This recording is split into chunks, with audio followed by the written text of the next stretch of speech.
پاکستان میں Islamic system چاہتے ہیں؟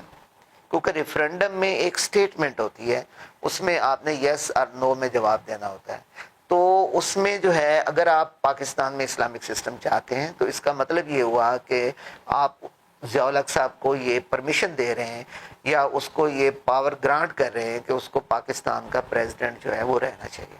اب کون اس سے انکار کر سکتا تھا کہ پاکستان کو اسلامک سسٹم نہیں چاہیے؟ تو یہ اس کے اندر آپ جو انٹرسٹنگ بات ہے کہ پاکستان میں جتنے ویسے تو 3 ریفرینڈم ہوئے ہیں، ایک ایوب خان صاحب کے دور میں ہوا، ایک ضیاء الحق صاحب کے دور میں ہوا اور ایک مشرف صاحب کے دور میں ہوا. یہ 3 ریفرینڈم پاکستان کی تاریخ میں ہمیں ملتے ہیں، اور ان تینوں میں جو ووٹ ٹرن آؤٹ رہا وہ مور دین 90% رہا کہ لوگوں نے اتنا زیادہ ووٹ اس میں کاسٹ کیے کہ وہ 90% جو ٹرن آؤٹ ہے وہ اس کے اندر جو ہے وہ چلتا رہا. اور حیران کن نتائج تھے کہ سارے لوگوں نے اس کو جسٹیفائی کیا کہ یہ چیزیں جو ہے نا وہ ہونی چاہیے. اچھا، اب یہ تو ہے وہ لیجیٹیمائزیشن کا ایشو یا وہ پوائنٹس جو ضیاء الحق صاحب نے پولیٹیکل لیجیٹیمائزیشن لینے کے لیے یہ پوائنٹس جو ہے نا یہ متعارف کروائے، جس میں نمبر 1 آپ سے بات ہوئی کہ democracy at grass root level, number 2 آپ سے بات ہوئی کہ پاکستان اسلامک اسٹیٹ، اور نمبر 3 آپ سے بات ہوئی ریفرینڈم. یہ 3 پوائنٹس یا 3 سٹیپس وہ ہیں جو ضیاء الحق صاحب نے جن کی بنیاد پر اپنے اقتدار کو جسٹیفائی کیا. اب ہم آتے ہیں ضیاء صاحب کے جو ان کے اقتدار کے یا ان کے پیریڈ کے جو سیلینٹ فیچرز ہیں وہ کیا تھے. اس میں سب سے پہلے تو جیسے اوپر ہم نے بات کی کہ اسلامک اسٹیٹ کا وہ پاکستان کو اسلامائز کرنا چاہ رہے تھے، تو اسلامائزیشن ایٹ ڈومیسٹک لیول کہ ملک کے اندر بہت سارے سٹیپس ایسے اٹھائے گئے کہ جس سے جو ہے وہ ملک کو ایک اسلامک اسٹیٹ بنانے کی سٹرگل جو ہے وہ سٹارٹ ہو گئی. دوسرا یہ تھا فورن انگیجمنٹس. فورن انگیجمنٹس میں ہمارا جو افغانستان میں باقاعدہ رشیا کے خلاف ہم نے امریکہ کی مدد سے ہم نے وہاں پوری ایک جنگ لڑی.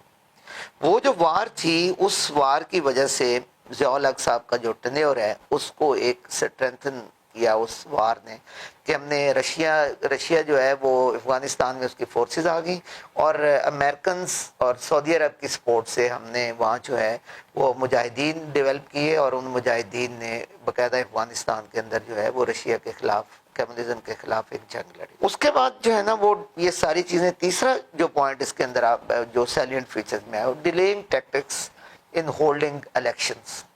کیونکہ ہر ڈکٹیٹر جو ہے وہ آتے ہی یہ کہتا ہے کہ ہم الیکشنز کروائیں گے اور الیکشنز کے بعد جو گورنمنٹس ہوں گی وہ ہم الیکٹڈ لوگوں کے حوالے کریں گے اور ہم واپس چلے جائیں گے. لیکن وہ جب آتے ہیں تو وہ ایسے ڈیلیئنگ ٹیکٹکس یوز کرتے ہیں کہ وہ جو 90 ڈیز کا جو الیکشن کا وعدہ ہوتا ہے وہ فلفل نہیں ہو سکتا. تو اس لیے ضیاء الحق صاحب نے بھی ایسے ڈیلیئنگ ٹیکٹکس یوز کیے کہ جس کی وجہ سے الیکشن جو ہے وہ ڈیلے ہوتا گیا. پھر اس کے بعد ہے کہ division of powers between president and the prime minister. یہ بہت بڑا ایشو تھا. آپ دیکھیں ہماری جو فرسٹ کانسٹیٹیوئنٹ اسمبلی 1954 میں ملک غلام محمد نے ڈیزالو کی تھی، اور ہماری جتنی جو 1971 سے پہلے میں نے آپ کے ساتھ جو پوائنٹ شیئر کیے تھے اس میں ایک پوائنٹ یہ بھی تھا کہ کیا پریزیڈنٹ کے پاس یہ پاور ہونی چاہیے کہ وہ اسمبلی ڈیزالو کر سکتا ہے؟ کیا وہ پرائم منسٹر کا مشورہ اس کے لیے ضرور ہوگا؟ اور with the consultation of the council of ministers, اس کے لیے کیا لائے عمل جو ہے وہ مرتب ہمیں کرنا پڑے گا. یہ 1947 سے 1971 تک اس ایشو میں ہم الجھے رہے کہ کیا ہونا چاہیے اور کیا نہیں ہونا چاہیے. تو لیکن 73 کے کانسٹیٹیوشن میں چونکہ پرائم منسٹر جو ہے پارلیمنٹری فارم آف گورنمنٹ تھا، اس میں پرائم منسٹر پاورفل تھا، تو پرائم منسٹر کے مشورے کے بغیر کچھ بھی نہیں ہو سکتا تھا. تو ضیاء الحق صاحب نے اس چیز کو جو ہے دوبارہ ریز کیا کہ کیا یہ پاور ہونی چاہیے پریزیڈنٹ کے پاس کہ وہ اسمبلی کو ڈیزالو کر سکتا ہے یا نہیں کر سکتا. اس میں پھر انہوں نے 8th امینڈمنٹ تھی. اب یہ ملٹری ڈکٹیٹر کی پاکستان کے 1973 کے کانسٹیٹیوشن میں پہلی امینڈمنٹ ہے 8th امینڈمنٹ، جس میں 58(2)(b آرٹیکل 58 58(2)(b) متعارف کروایا گیا، جس کے تحت یہ تھا کہ president has the authority to dissolve the national assembly, کہ پریزیڈنٹ کے پاس اتھارٹی ہے کہ وہ اسمبلی کو جو ہے وہ ڈیزالو کر سکتا ہے۔ اب یہ 58(2)(b) جو ہے جناب، یہ پاکستان کی جو 8th امینڈمنٹ کے تحت ہوئی، اس کے بعد پاکستان کی ساری پولیٹکس اور سارا جو ہمارا جو پولیٹیکل سٹرکچر ہے، ہماری جو ڈیموکریسی ہے، اس میں 58(2)(b) کی بڑی گیم رہی ہے اس کے اندر۔ یہ بات آپ نے ذہن میں رکھنی ہے۔ 1988 میں 58(2)(b) جو ہے استعمال ہوئی، 1990 میں ہوئی، 1993 میں ہوئی، 1996 میں ہوئی۔ اب آپ دیکھیں کہ 1988 میں جو گورنمنٹ بنی اس کو ڈیزالو کیا گیا 58(2)(b) کے تحت، پھر 1990 میں جو گورنمنٹ بنی اس کو ڈیزالو کیا گیا 58(2)(b) کے تحت، پھر اس کے بعد 1993 میں جو اسمبلی ڈیزالو ہوئی اس کو 58(2)(b) کے تحت کیا گیا، پھر 1996 میں جو اسمبلی ڈیزالو ہوئی اس کو بھی 58(2)(b) کے تحت کیا۔ اب وہ 8th امینڈمنٹ جو ہمارے محترم ضیاء الحق صاحب نے ہمارے 73 کے کانسٹیٹیوشن میں متعارف کروائی، اس کا پاکستان کے پولیٹیکل کلچر پہ جو امپیکٹ ہے وہ پاکستان کی تاریخ میں اس کو اگنور نہیں کیا جا سکتا۔ اب ضیاء الحق صاحب کے دور میں دوسری جو امینڈمنٹ ہوئی وہ 9th امینڈمنٹ تھی، یہ پیش ہوئی تھی لیکن یہ پاس نہیں ہو سکی تھی۔ اب اٹ مینز کہ ضیاء الحق صاحب کے دور میں 2 امینڈمنٹس ہمارے سامنے آتی، ایک 8th امینڈمنٹ اور دوسری 9th امینڈمنٹ۔ 9th امینڈمنٹ پیش ہوئی لیکن پاس نہیں ہو سکی، لہذا اس کو ہم اس میں ڈسکس نہیں کریں گے کیونکہ اس کا سٹیٹس جو ہے وہ پراپر امینڈمنٹ والا نہیں ہو سکا۔ اچھا جی، اب اس کے بعد یہ پولیٹیکل جو 1988 کے الیکشنز آ جاتے ہیں۔ اب 1988 ضیاء الحق کے ڈیتھ کے بعد 1988 کا الیکشن ہے، اور اس میں جو 1988 سے لے کے 1996 تک آپ کے سامنے جو ہے یہ ایک پورا پیریڈ نظر آتا ہے جو 58(2)(b) کی نظر ہو گیا۔ کبھی پیپلز پارٹی کی گورنمنٹ بن گئی، کبھی مسلم لیگ نون کی گورنمنٹ بن گئی، تو اس پورے پیریڈ کے اندر 3 امینڈمنٹس ہوئی 1973 کے کانسٹیٹیوشن کے اندر، جس کو ہم ایک سو کالڈ ڈیموکریٹک ایرا بھی کہتے ہیں، کیونکہ اس میں جو ہے وہ بہت ساری چیزیں ایسی تھیں جو پولیٹیکل گورنمنٹس کے بس میں نہیں تھیں، اور اس پیریڈ میں ہمیں ایک پاکستان کے اندر، پاکستان کی پولیٹکس کے اندر ایک اسٹیبلشمنٹ کا بھی ایک رول جو ہے وہ پاکستان کی تاریخ میں پہلی دفعہ ہمیں جو ہے وہ بڑا پرومیننٹ اس کے اندر آ رہا ہے۔ اچھا جی، اب 1996 کے جو الیکشنز ہیں، اس کے بعد 1998 میں 13th امینڈمنٹ جو ہے اس کے تحت یہ 58(2)(b) جو ہے وہ ایبولشڈ کر دی گئی۔ وہ جو 8th امینڈمنٹ میں 58(2)(b) آرٹیکل 58(2)(b) جس کے تحت پریزیڈنٹ کے پاس یہ پاور تھی کہ وہ اسمبلی ڈیزالو کر سکتا تھا، اس کو 1998 میں 13th امینڈمنٹ کے تحت اس 58(2)(b) کو ختم کر دیا گیا کہ پریزیڈنٹ جو ہے اس کے پاس یہ پاور نہیں ہوگی، وہ with the consultation of the prime minister کرے گا۔ اچھا جی، اب یہ جو ہے جہاں پہ یہ جب سینیریو ڈیولپ ہوا تو اس کے بعد پاکستان میں ایک کانسٹیٹیوشنل کرائسس ڈیولپ ہو گیا۔ کانسٹیٹیوشنل کرائسس ایسے ڈیولپ ہوا کہ اس پورے پیریڈ کے اندر، یعنی آپ اس کو 1993 سے آن ورڈ آپ کنسیڈر کر سکتے ہیں کانسٹیٹیوشنل کرائسس۔ وہ کیسے ڈیولپ ہوا کہ جب اسمبلی غلام اسحاق خان صاحب نے نواز شریف کی اسمبلی ڈیزالو کی، تو اس ڈیزالو کرنے کا جو پریزیڈنٹ کا ڈیسیژن تھا، اس کو سپریم کورٹ میں نواز شریف حکومت نے چیلنج کر دیا۔ اب نواز شریف حکومت نے جب اس کو سپریم کورٹ میں چیلنج کیا تو وہاں پہ سپریم کورٹ نے ان کی اسمبلی بحال کر دی۔ جب اسمبلی بحال ہوئی تو اب یہاں پہ بڑی عجیب سچویشن ایک ڈیولپ ہو گئی کہ جو ادارے ہیں ان کی آپس میں کوارڈینیشن نہیں ہے، کہ پریزیڈنٹ جو ہے وہ اپنی ایک اسٹیٹ چلا رہا ہے اور پرائم منسٹر اپنی ایک اسٹیٹ چلا رہا ہے، تو اس کی وجہ سے پھر ایک کاکڑ فارمولہ، جو وحید کاکڑ صاحب تھے چیف آف آرمی سٹاف، انہوں نے ایک فارمولہ دیا، انہوں نے پرائم منسٹر کو بھی گھر بھیج دیا اور پریزیڈنٹ کو بھی گھر بھیج دیا کہ آپ لوگ جو ہیں وہ نئے سرے سے الیکشنز ہوں گے، اور ان الیکشنز کے نتیجے میں جو لوگ الیکٹ ہوں گے وہ اسمبلی میں آئیں گے اور اپنا رول جو ہے وہ پلے کریں گے۔ تو اس کے بعد 1997 اور 99 کا ٹینیور آ جاتا ہے ہمارے سامنے۔ 1997 اور 1999 کا. اب یہاں پہ پھر ہمیں ایک 2/3 میجورٹی ہمیں نظر آتی ہے. یہ بڑا انٹرسٹنگ یہاں پہ کہ 2/3 میجورٹی جو ہے وہ یہاں پہ ہمیں نظر آ رہی ہے کہ نواز شریف صاحب کی جو حکومت ہے وہ 2/3 میجورٹی سے اسٹیبلش ہو جاتی ہے. اب یہاں ایک اور جو انٹرسٹنگ بات ہے وہ کیا ہے کہ ہمیں یہاں پھر ایک جو سویلین ڈکٹیٹرشپ ہے وہ یہاں پہ نظر آتی ہے. کیونکہ جب بھی پولیٹیشینز کو 2/3 میجورٹی ملی ہے پاکستان کے اندر تو اس میں بڑے پرابلمز اسٹیٹ کو فیس کرنے پڑے ہیں. لیکن ہمارا چونکہ مین فوکس جو ہے وہ کانسٹیٹیوشنل ڈیولپمنٹ ہے تو اس پیریڈ کے اندر 13th امینڈمنٹ ہوئی, 14th امینڈمنٹ ہوئی, 15th امینڈمنٹ ہوئی اور 16th امینڈمنٹ ہوئی. یعنی 4 امینڈمنٹس جو ہیں وہ اس پیریڈ میں 1997 سے لے کے 1999 تک 4 امینڈمنٹس جو ہیں وہ کانسٹیٹیوشن آف پاکستان میں ہمیں نظر آتی ہیں. لیکن جو پرابلم ہمیں اس پیریڈ میں نظر آ رہا ہے وہ بھٹو صاحب کا جو ایک ریجڈ ایٹیٹیوڈ تھا ٹو ورڈز انسٹیٹیوشنز یا ٹو ورڈز اپوننٹس, وہ ہمیں اس پیریڈ میں پھر ہمیں نظر آ رہا ہے. اب دیکھیں پاکستان میں سمجھتا ہوں جو 3 لوگ ہیں نا ان کو تاریخ ایک بلا نہیں سکتی کہ وہ ایک ریجڈ ایٹیٹیوڈ ہے ان کے اندر. جیسے آپ دیکھیں لیاقت علی خان صاحب تھے تو ان کا خلیق الزمان صاحب جو مسلم لیگ کے صدر بھی تھے ان کے ساتھ ایک بڑی پاور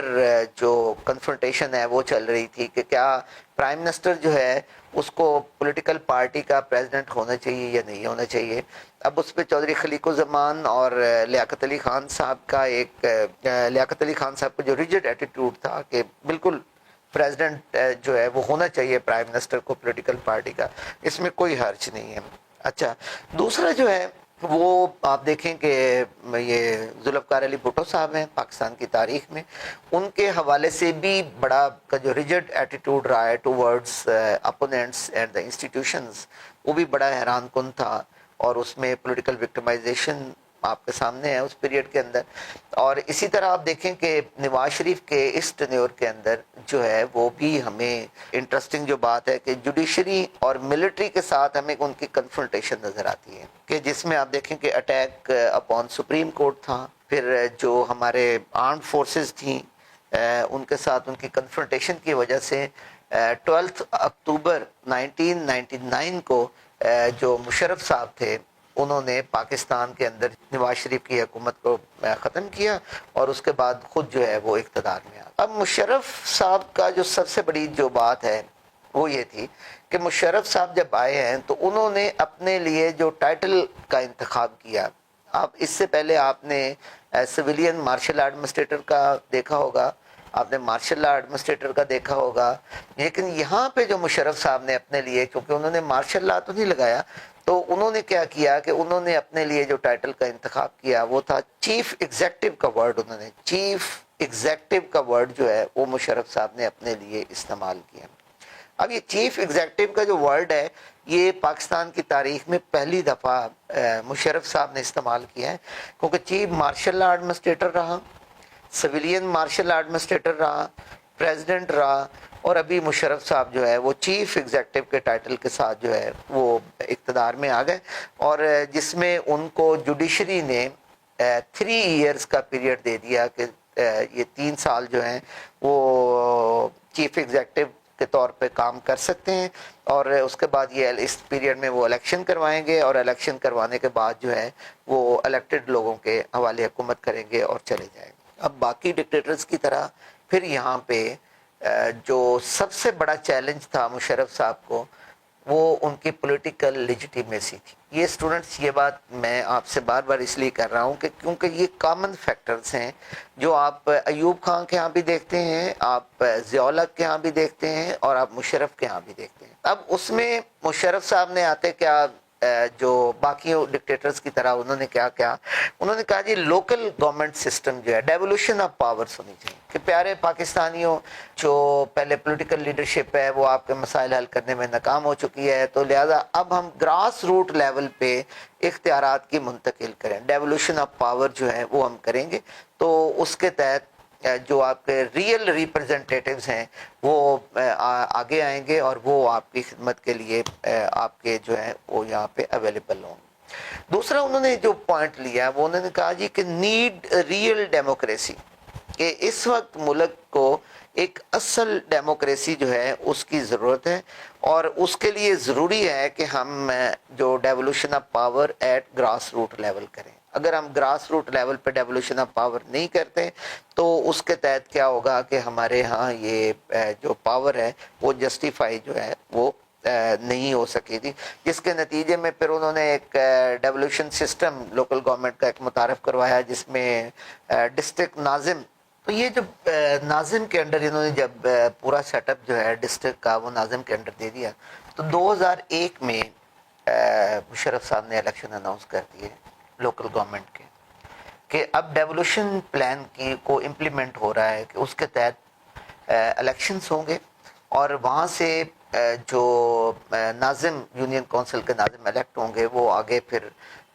جو ڈسٹرکٹ ناظم ہوگا اس کو ووٹ کاسٹ کریں گے، اور اس کے اندر وہ پھر ڈسٹرکٹ ناظم الیکٹ ہوگا۔ اسی طرح تحصیل ناظم کا الیکشن تھا۔ اس وقت کوئی ٹوٹل 104 ڈسٹرکٹس تھے پاکستان کے اندر۔ اب ان 104 ڈسٹرکٹس میں 104 ناظم جو ہیں وہ الیکٹ ہوں گے۔ اچھا، اب یہ سارے ناظم جو تھے یہ تقریباً مشرف صاحب کے جو حمایتی پولیٹیکل پارٹی تھی اس کے یہ لوگ تھے۔ اچھا، ایک اور جو انٹرسٹنگ بات تھی کہ یہ پارٹی بیسڈ الیکشن تھے،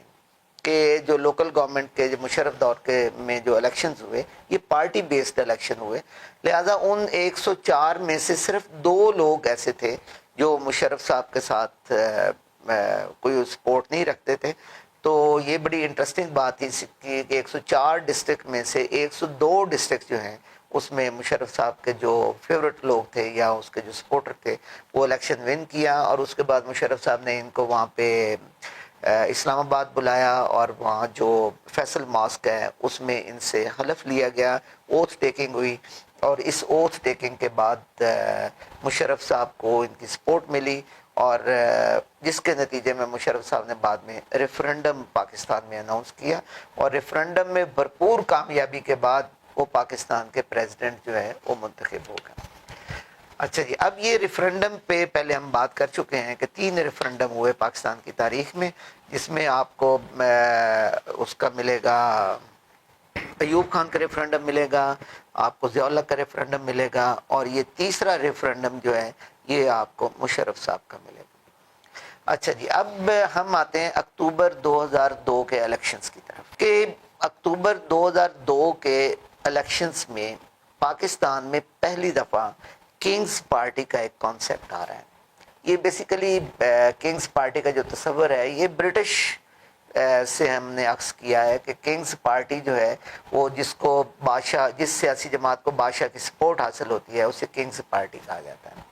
اب مشرف صاحب نے ایک نئی پولیٹیکل پارٹی متعارف کروا دی جس کو ہم پی ایم ایل کیو کہتے ہیں، کہ پی ایم ایل کیو جو ہے وہ حالانکہ ڈکٹیٹرز چونکہ زیادہ جو ہے وہ نان پارٹی بیسڈ الیکشنز کی طرف جاتے ہیں، لیکن مشرف صاحب کا جو طریقہ تھا وہ باقی ڈکٹیٹرز سے ڈیفرنٹ تھا۔ انہوں نے اپنے سپورٹرز کو یا مختلف پولیٹیکل پارٹی سے لوگوں کو اکٹھا کیا اور پی ایم ایل کیو کی شکل میں ایک پولیٹیکل پارٹی جو ہے وہ میدان میں اتاری تاکہ وہ ان کے پلیٹ فارم سے الیکشن کانٹیسٹ کر سکے۔ کچھ لوگوں کا یہ خیال ہے کہ یہ پی ایم ایل کیو اور پی ٹی آئی کی جو ایمرجنس ہے یہ اس کے سیم فیکٹرز ہیں، لیکن ابھی ہم اس ڈیبیٹ کی طرف نہیں چلتے۔ اچھا، میجر ایشوز آف مشرف ایرا، اب ہم نے دیکھنا یہ ہے کہ مشرف ایرا کے جو سیلینٹ فیچرز تھے اس کے دور کے وہ کیا تھے۔ اس میں نمبر 1 وار آن ٹیررزم، کہ ہم پوری ایک ویو تھی ٹیررزم کی پاکستان کے اندر، جو سیوسائڈ اٹیکس ہو رہے تھے ان کی ایک ویو چل رہی تھی، تو وہ مشرف گورنمنٹ کو بہت بڑا چیلنج تھا کہ وار آن ٹیررزم کا حصہ بنی، اور جس کے نتیجے میں ملٹری آپریشنز لانچ کیے گئے پاکستان کے مختلف